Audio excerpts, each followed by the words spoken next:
করেই হারিয়ে গিয়েছিলাম অচেনা এক ভিনদেশে। সেই সাথে সবাইকে করেছি অনেকটা মিস। সেই ম্যাজিকের মতো আবারও হুট করে সবার মাঝে ফিরে এলাম, কেননা এতদিন ধরে তোমাদের ভালোবাসা নিজে নিজে অনেকটা মিস করলাম। আসসালামু আলাইকুম, আমি আরুষা আরু। আজকে একটি সুন্দর ভিডিওর ব্লগ নিয়ে চলে আসলাম আপনাদের মাঝে। ইভেন আমার ভালোবাসার মানুষেরা তোমরা সবাই কেমন আছো? আশা করি তোমরা অনেকটাই ভালো আছো। আলহামদুলিল্লাহ আলহামদুলিল্লাহ, আমরাও এখন অনেক ভালো আছি। ইদানিং আমরা অনলাইনে একটু কম অ্যাক্টিভ দেখে সবাই কিন্তু কমেন্ট করতেছে, আপু কি হয়েছে, ভাইয়া কি হয়েছে? তোমাদের অনলাইনে তেমন দেখা যাচ্ছে না এখন।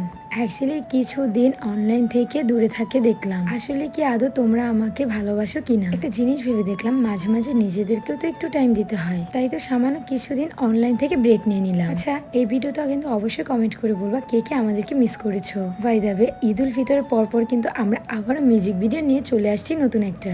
এই রান্না করে কি রান্না করতেছো তুমি? রান্না বান্না শেষ করেছি, এখন নিজের একটু কেয়ার করতেছি। নিজের কি কেয়ার করতেছো তুমি? এই যে ফর্সা হওয়ার জন্য ক্লোজিন পিঙ্ক জুস খেতেছি। ফর্সা হলে আবার মানুষ জুসও খায়? হ্যাঁ, এই যে পিঙ্ক কালারের মতো একদম পিঙ্কিশ পিঙ্কিশ হয়ে যাবো আমি। এই জুস খেলেও আজকাল ফর্সা হওয়া যায়? হ্যাঁ, এই যে ক্লোজিন পিঙ্ক জুসটার মধ্যে অনেক ভিটামিন আছে, এটা অনেক কিছু দিয়া বানানো। কি হয় এটা খাইলে? এটা খেলে স্কিন একদম ব্রাইট করে, সাথে পুরো শরীরও একদম ফর্সা হয়ে যায়। সেটা কেন খায় মানুষ?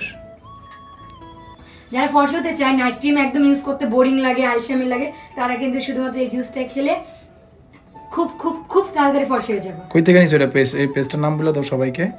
অবশ্যই বলবো, কেন বলবো না। বিটাল কালেকশন এই পেজ থেকে, তাদের পেজটি ভিজিট করলে তোমরা এই ক্লোজিং পিঙ্কের অনেক রেজাল্ট পেয়ে যাবা। সো তোমাদের সুবিধার জন্য আমি তাদের পেজ টিকটকে মেনশন করে দেবো। অ্যান্ড তাদের হোয়াটসঅ্যাপ নাম্বারটি হচ্ছে 01642127418। দেরি না করে এখনই অর্ডার করে নিয়ে নিন। গানটা এখনো রিলিজ হয় নাই, বাট এই গানের শুটিংগুলো খুবই সুন্দর হয়েছে, যেটা তোমরা এখানেই দেখতে পারতেছো। আর আমাদের রোমান্টিক ভিডিওগুলো তোমরা এমনিতেও আগে থেকে পছন্দ করো অনেক, তাই তো অনলাইনে এসে সাথে সাথে মিউজিক ভিডিওর ব্লগ তোমাদের সাথে শেয়ার করে ফেললাম। আসলেই না, অনলাইন জগৎটা খুবই অদ্ভুত। এই জগৎটার সাথে নিজেদের পার্সোনাল জীবনে কখনোই মিল থাকে না। শুধুমাত্র আমাদেরকে যেমন এখন রোমান্টিক দেখতে পারতেছো, আমরা অনলাইন ছাড়া সেম এরকমই আছি। বাট মাঝে মাঝে হাসি, কান্না, দুঃখ সবকিছুর অভিনয় করতে হয়, আর যেগুলো কিন্তু রিয়েল থাকে না।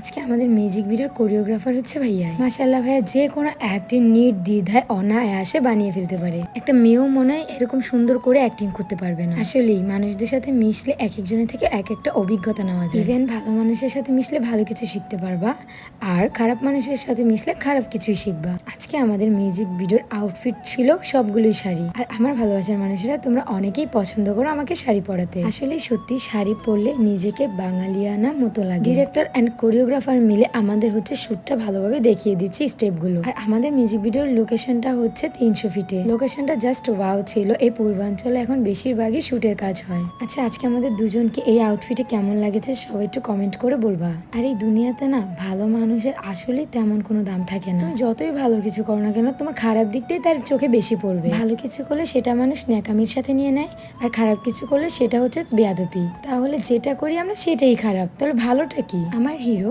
হোয়াইট ডায়মন্ড জগলুকে তোমাদের কাছে কেমন লাগছে? আজকের ওর স্টাইলটা ছিল একদম তামিল স্টাইল, আর ক্যারেক্টারটা জাস্ট ওয়াও ছিল। আমাদের ভাইয়ারা যখন আমাদেরকে সবকিছু দেখিয়ে দিচ্ছে, তখনই সোহার পাপা দুষ্টুমির ছলে তাদের ভিডিও ক্লিপ নিয়েছে। আর ভাইয়ার জায়গায় যে কোনো কন্টেন্ট বানিয়ে ফেলতে পারে, আমি তো দেখেই অবাক। ভাই দাবে, একটা কথা বলছি, আমি কিন্তু আমার লাইফের ফার্স্ট টাইম ইয়েলো কালার পরেছি।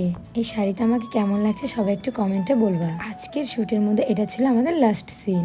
আসলে কাজ যতটা কষ্টের ততটাই আনন্দদায়ক। যে কোনো কঠিন কাজ যদি তুমি উৎসাহের সাথে করো, সেটা তোমার কাছে খুব ইজি মনে হবে। ফাইনালি আমাদের শুট ডান। তো আমরা বাড়িতে যাওয়ার জন্য রওনা দিচ্ছিলাম, তখন হাঁসের মাংস নিয়ে নিচ্ছিলাম। 300 ফিট এসেছি আর হাঁসের মাংস খাবো না, এমন তো হতে পারে না। যাই হোক, সবাই ভালো থাকবেন, সুস্থ থাকবেন, আমাদের জন্য দোয়া করবেন। আল্লাহ হাফেজ, টাটা।